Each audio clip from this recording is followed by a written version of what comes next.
오늘은 근비대 극대화를 위한 3가지 주기화 훈련법에 대해 말씀드리겠습니다. 주기화 훈련법은 운동 퍼포먼스 및 근비대를 최적화하고 오버트레이닝의 위험을 최소화하기 위해 훈련 변수를 전략적으로 변경하는 체계적인 접근법입니다. 주기화의 주된 목표는 훈련 자극을 다양화하여 정체를 방지하고 지속적인 근육 성장을 촉진하는 것입니다. 3가지 주요 주기화 모델로는 전통적 선형 주기화, 비선형 혹은 변동 주기화, 그리고 역주기화가 있습니다. 먼저 전통적 선형 주기화는 일정 기간 동안 볼륨은 감소하면서 점진적으로 훈련 강도는 증가시키는 모델입니다. 해당 모델은 생리학에 있어서 일반 적응 증후군에 기반을 두며 여기에는 경고, 저항, 그리고 소진의 3단계가 포함됩니다. 해당 주기화의 목표는 훈련 자극에 적응하고 훈련 사이클 끝에 최상의 퍼포먼스를 달성하는 것입니다.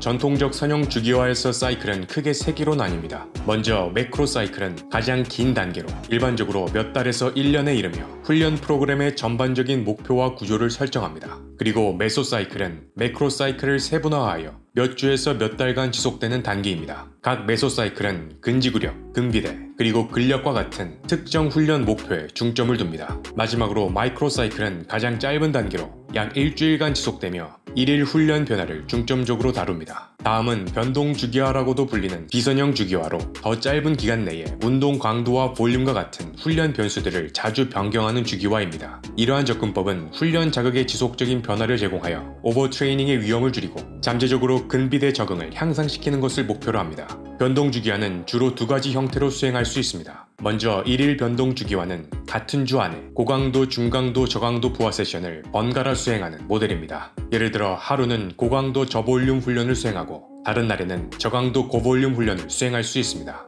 다음은 격주 변동 주기화로 고볼륨 단계와 고강도 단계를 2주마다 교대로 진행하는 주기화 훈련법입니다. 마지막으로 역주기화 모델은 전통적인 선형 모델과 정반대로 높은 강도와 낮은 볼륨으로 사이클을 시작하여 점진적으로 강도는 줄이고 볼륨은 증가시키는 방법입니다. 이 방법은 근비대 극대화를 위해 피크 단계 동안 높은 훈련 볼륨을 유지하는 것을 목표로 합니다. 따라서 초기 고강도 단계에서는 고강도 저볼륨 훈련으로 시작하여 근력을 기르고 사이클이 진행됨에 따라 강도는 감소시키고 볼륨은 증가시켜 근육량을 최대화합니다.